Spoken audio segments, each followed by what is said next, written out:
제가 추천하는 책은 82년생 김지영입니다. 82년생 김지영은 조남주 작가의 장편소설로 2016년에 출판되었습니다. 82년생 김지영은 1982년부터 2016년까지의 김지영 씨의 삶이 담겨져 있는 책입니다. 이 책의 이야기는 34살의 김지영 씨가 이상 증세를 보이며 시작합니다.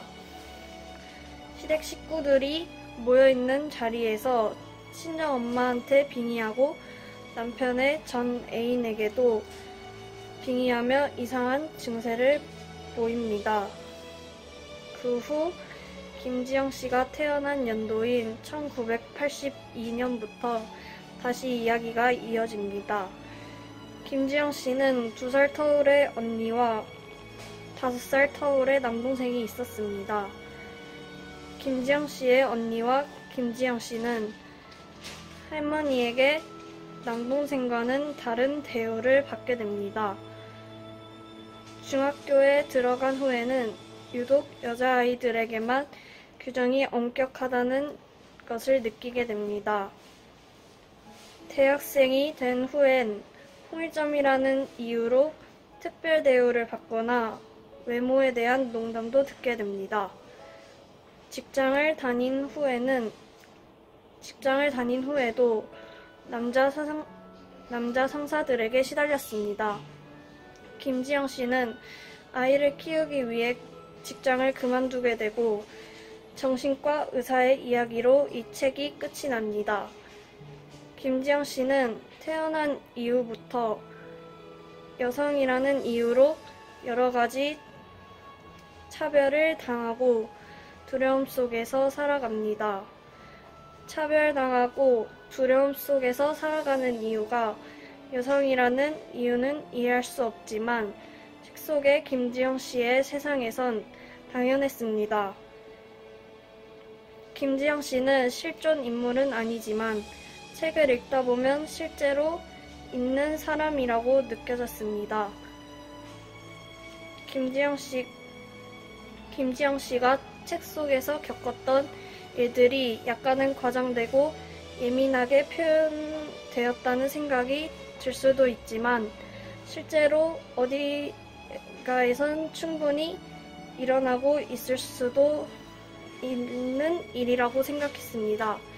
이런 실제로 일어날 법한 일들이 이 책을 좀 더 재밌게 읽을 수 있었던 이유 같습니다. 그리고 이 책을 읽으면서 책 속의 사회적 모습과 실제 사회적 모습을 생각해보면서 읽어도 재밌을 것 같습니다. 82년생 김지영은 여성 인권에 대한 사람들의 관심이 갑자기 늘어나면서 페미니즘에 대해서도 많은 사람들의 관심을 가져 화제가 되었던 책입니다. 또 82년생 김지영은 작년에 영화로도 제작되어 많은 사람들에게 알려졌습니다. 어떤 내용인지는 많이 들어봤지만 책을 읽어본 사람은 많지 않을 수 있다고 생각합니다. 그래서 한 번도 이 책을 읽어보지 않은 분들에게는 더욱 추천합니다.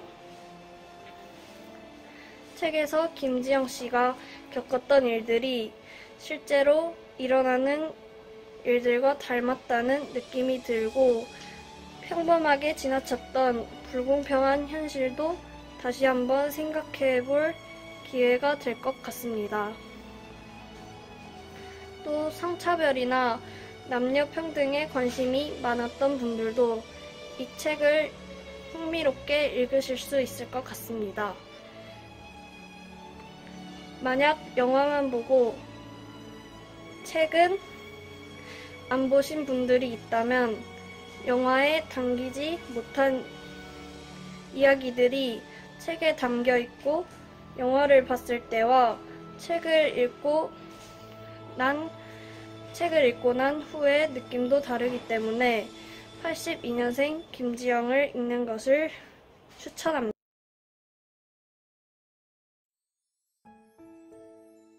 안녕하세요. 2030 양가람입니다. 오늘 제가 소개할 책은 덕혜옹주라는 책이고요. 이 덕혜옹주라는 책은 권비영 작가의 장편소설입니다.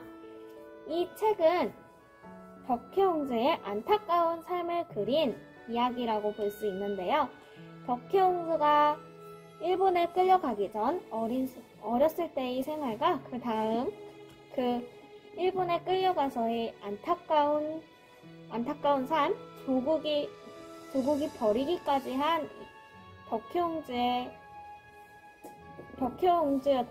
옹주였지만 안타깝게 생을 마감하게 된 옹주의 삶을 그린 이야기가 되겠는데요. 조선 마지막 황녀였지만 고국의 무관심 그리고 일본인들의 차별, 그런 것을 혼자 어린 몸으로 견뎌내면서 꼼짝없이 일본에 갇혀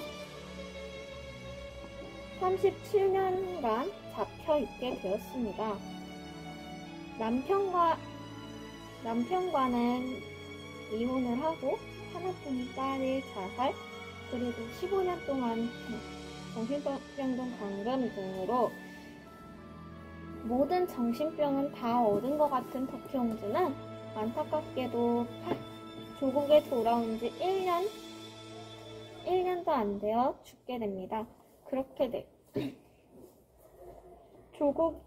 조국이 외면하고 우리가 무관심한 것 때문에 덕혜옹주가 우리 역사 속 그리고 우리의 마음속에서 점점 더 잊혀가는 건 아니었을까요?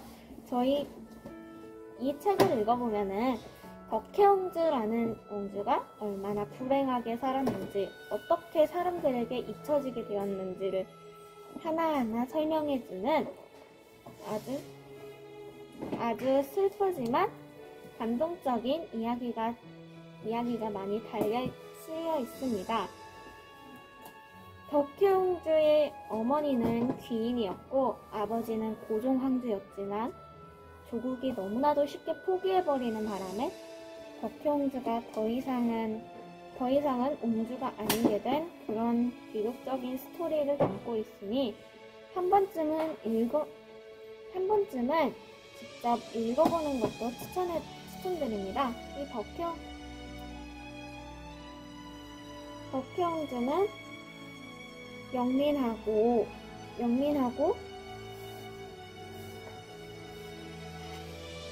한족의 막내딸이었지만 안타까운 죽음을 맞이한 조선의 마지막 황녀이기도 했습니다. 그렇게 이 덕혜옹주를 후대인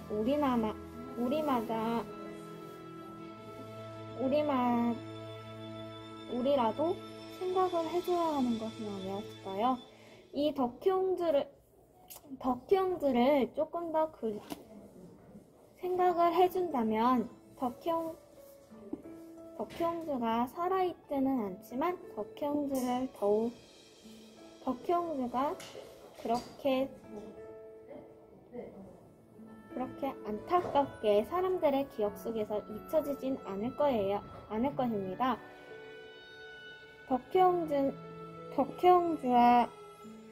덕혜옹주는 마지막 공주였지만 안타까운 삶으로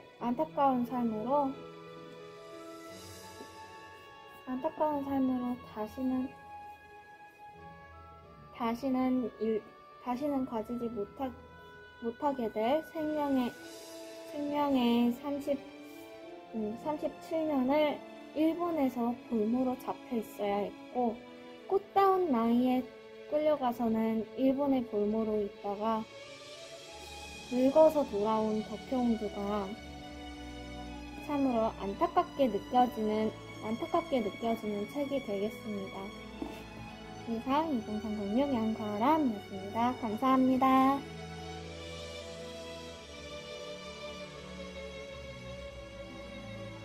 제가 추천할 책은 고리의 비밀입니다.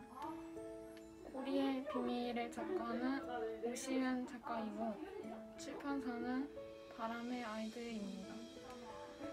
고리의 비밀이라는 책은 두 세상을 오가는 SF 판타지 장편 소설입니다. 제가 고리의 비밀이라는 책을 추천하는 이유는 원래 판타지 장르를 좋아하기도 하지만 가장 큰 이유는 추리 소설도 좋아하는데 고리의 비밀은 추리 소설은 아니지만 다음 내용이 어떻게 될지 추리하면서 읽게 되고 또 책에 나오는 사건들이 많고 재미있어서 추리하면서 읽으면 더욱 재미있고 흥미진진하게 읽을 수 있기 때문입니다.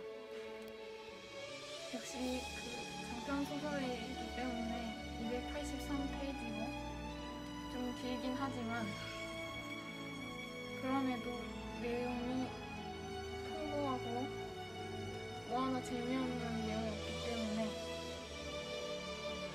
한번 집중해서 읽으면 재미있게 금방 다 읽을 수 있기 때문에 고리의 비밀이라는 책을 추천합니다. 목차 중에 가장 재미있게 좋아하는 목차가 있는데 그 목차는 예언서라는 목차입니다. 이 목차는 말 그대로 예언서에 있는 내용대로 앞으로 이야기가 전개될 것이라는 것을 알려주는 설명하는 내용입니다. 어쩌면 결말의 내용을 암시하는 부분일 수도 있습니다. 주인공의 나리아가 예언서를 읽으면서 시작되는데 예언서의 내용 중에 소녀가 거대한 불덩이를 안는 순간 세상은 종말을 맞이할 것이다 라는 문장이 가장 마음에 들었고 이 문장도 이 책을 추천하는 이유 중에 하나라고 생각됩니다. 왜냐하면 예언서의 내용 중에 이 책의 주제인 세상이라는 키워드와 그 세상의 종말을 이야기하는 내용이기 때문에 이야기함으로써 결말의 내용에 대한 궁금증도 상승하게 되고 그로 인해서 추리하며 흥미진진하게 읽게 해주는 하나의 터닝 포인트라고 생각돼서 책의 내용이 거의 끝나가는 무렵에 지루해지는 타이밍 같은 게 이 책에는 없다고 생각돼서 이 책을 추천합니다. 고리의 비밀은 주인공인 나리아의 한마디로 끝이 나는데 책을 쭉 읽고 그 문장을 읽으면 굉장히 통쾌하고 시원한 느낌이 들어서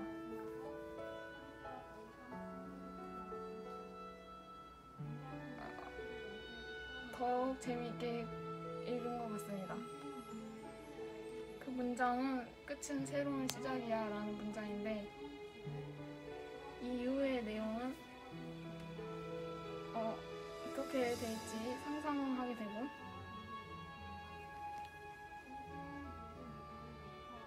기분 좋은 여운이 남는 것 같아서 꼭 고리의 비밀이라는 책을 추천하고 싶습니다. 고리의 비밀은 모든 사람이 재미있게 읽을 수 있다고 생각하지만 꼭 추천할 만한 연령대를 꼽자면 주인공인 나리아의 나이가 15살이기 때문에 책에 나오는 주인공의 생각과 감정들을 더 잘 이해하고 공감할 수 있다고 생각되는 10대들에게 추천하고 싶습니다.